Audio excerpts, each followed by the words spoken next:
And welcome everyone to RedRaiders.com and LubbockOnline.com. I'm Zach Long, that is Krista Pirtle, and we have wound ourselves down to the final four teams in the NCAA tournament. And Krista, if they have all four teams right in their final four brackets, they are either a badass or a liar.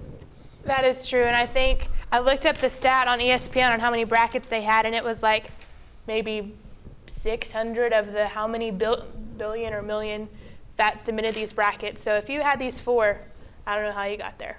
Should be an exciting weekend, of course, in Texas, so a lot of interest, all of us around here to get to see this thing played in Cowboy Stadium in Arlington. Going to be a plethora of fans in here, and we've got four very storied tradition programs. Should be fantastic crowds. Let's get right into it and start with Florida and UConn.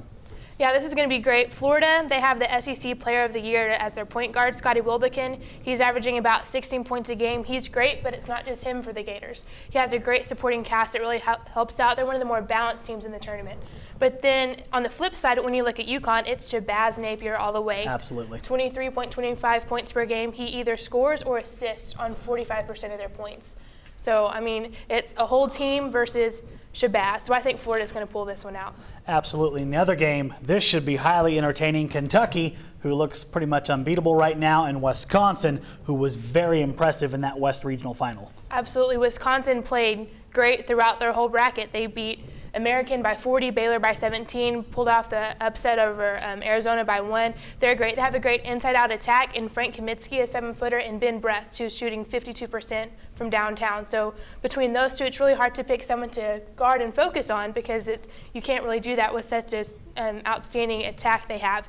And then Kentucky played awful in the regular season, but all these young guys decided, hey, we're going to actually play the game of basketball at the right time. They beat 3 of last year's 4 Final Four teams, which is impressive. The freshmen are coming together and playing at the right time. You got Julius Randle and the Harrison twins, all 3 of whom are from the Dallas area. So this is like a coming home for those 3. And a tip to Wisconsin or anybody who runs into Kentucky, you might as well tackle one of those 2 twins. If it comes down to a late game moment, they have been just killer during the NCAA tournament. I mean, the shot the kid made against Michigan, that was unbelievable. I mean, you have that pressure in your face and to knock that down. They finally came into their ranking as high school All-Americans. That team is very frightening in this tournament. Absolutely, and it's hard to pick who's going to win this game. So you got Wisconsin, who's been pretty much more consistent than Kentucky has this season. They've got a great attack. Kentucky has a lot of young guns, but Calipari is so experienced as a head coach.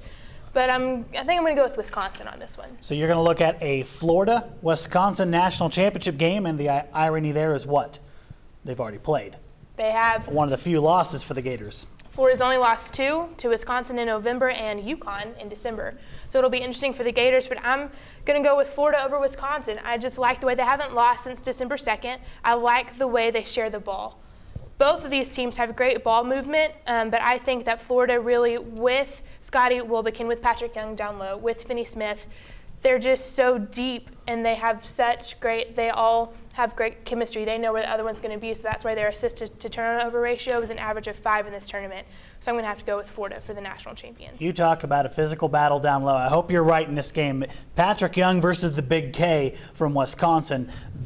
You're going to just watch that. Watch that battle right there, and it could be very well the winner of that battle down low wins that national championship game. Absolutely, and if that's what we get, I mean, this has been a great tournament. So many upsets. That's the parity in college basketball this season, and it's great that it's only one game and not the best 2 out of 3 because anything can happen in a one-game setup. And hey, I'll be happy if your prediction holds right, because as much as a disaster piece that my bracket has become, I did have Florida winning the national championship, so I'll have a little bit of, positive feeling, and if I just ignore the rest of the bracket completely. Did you end up with anybody left? Florida. So there you go. There's our expertise for y'all. We ended up with each one team in our Final Four. But, hey, it makes it fun, and it's in the state of Texas, so have a very exciting weekend watching the Final Four, and we'll be back to talk some more basketball and other things as we get into the spring session. For right now, though, we will bid you farewell and get you off and ready for your weekend festivities to watch the Final Four from Arlington, Texas. I'm Zach Long. That is Krista Pirtle. You're on LubbockOnline.com and RedRaiders.com.